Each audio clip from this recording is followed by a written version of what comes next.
What are the 5 worst business decisions you can make? And how do you overcome them, especially if, like me, you've already made those bad decisions? I'm Steve Brady, the Executive Director at the Covation Center, and I'm here to give you a few tips to help you and your business be more successful.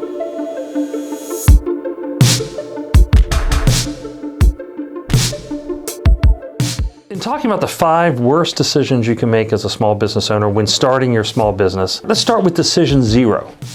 The worst decision number 0, which is not making a decision. Now, the act of not deciding to do something, or the act of deciding not to do something, anytime you choose to not make a decision, that's a decision. You've chosen to not do something. And so if you're waiting for more information and you're always waiting for more information, you're never going to do anything. And that's a measure of how tolerant you are for risk. And so that's a whole separate conversation that we're going to have in another video where we're going to talk about your tolerance for risk and where that plays into your ability to lean into and grow your business. So let's start with the very first worst decision you can make. Now, I'm actually guilty of this one. This is actually a non-decision, starting without a clear business plan. When you don't have a clear business plan, you don't have a sense of real drawn out written direction. You don't have goals. You don't have objectives. You haven't set the path forward for you to follow. In fact, in our masterclass, we talk about understanding what your vision is for your business and setting 1, 2, and 5-year goals. Because you need to have those goals and those objectives to drive you forward. Well, how do you overcome this? Well, whether you're starting your business, thinking about starting your business, or you've been doing it for 5 years, the easiest way to overcome it is to do it. Sit down, draft it out. We have tools that we can share with you that will guide you through the process of developing your business plan. Number 2, underestimating your startup costs. Oh man, we are always optimistic, right? We always think, oh, I can do it with just $50. It's not going to be that big a deal. But what happens is we don't plan for the unplanned. Makes sense, right? I don't know what's going to happen, but maybe I need to imagine that there's going to be something that's going to happen and I need a buffer.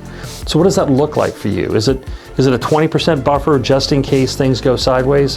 Is it a time buffer? So if we underestimate our startup costs, we can get caught, well, not being able to finish.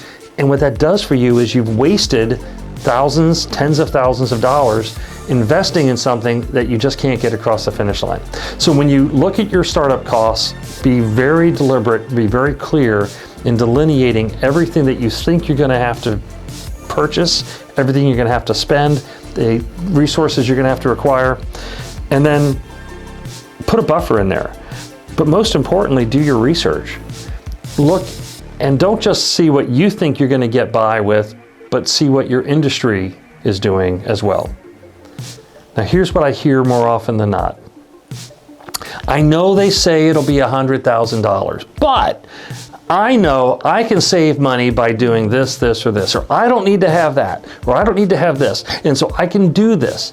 It's very optimistic, and it's very easy for us when we're starting a business to want to look at those positive aspects of things. Now, I'm not saying this to convince you not to do something because it's going to cost more than you thought. I'm telling you this so that you can still lean into starting your business, but be realistic about what the expenses will be. Hey, guess what? If you plan for more than you need, you didn't use it all, you're better off. The third one kind of ties into the last one, not conducting market research. If you don't do market research, you really won't know if there's any demand for your product or your service. Who wants it? You figure somebody else will because obviously you like what it is that you're doing and you see the value in it.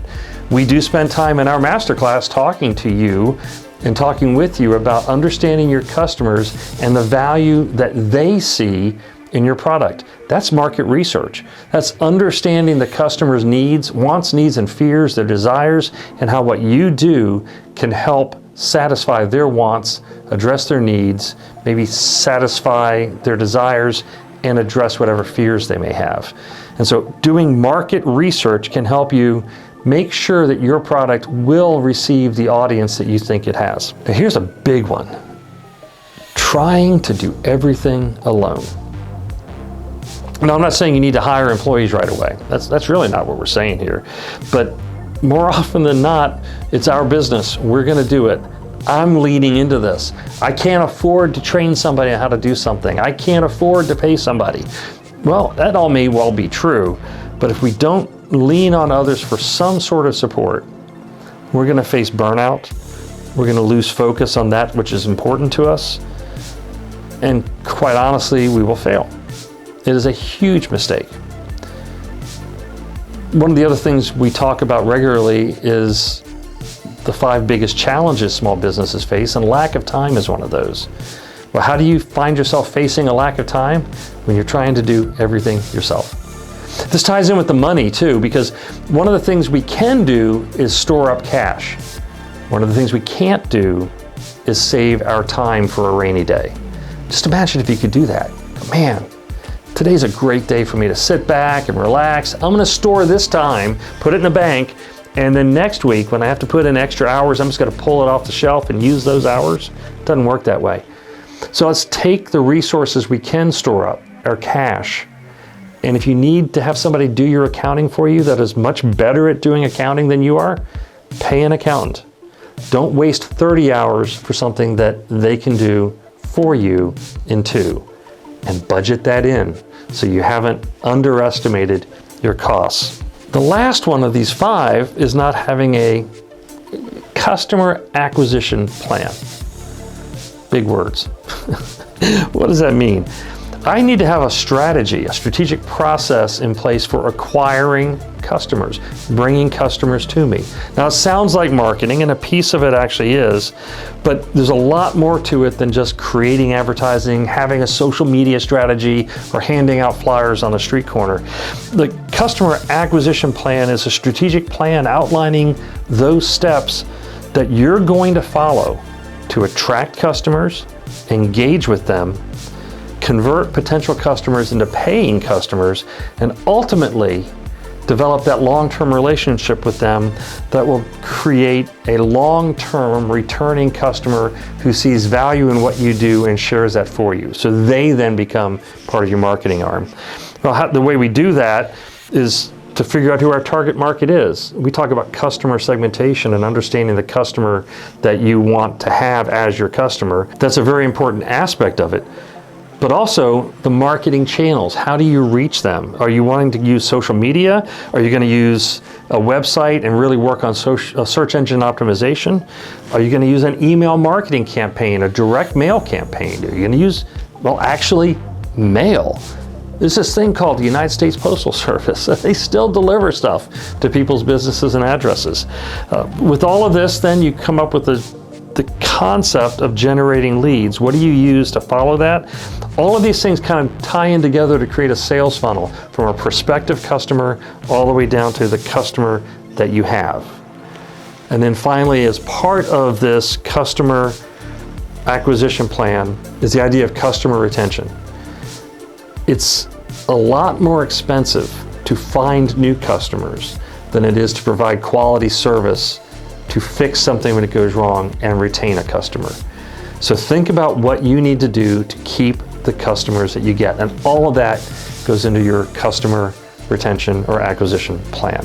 We just talked about the 5 things. One of them for us is customer retention. Hey, did you like this video? Don't forget to click subscribe, hit the like button, let us know you liked the video that you saw.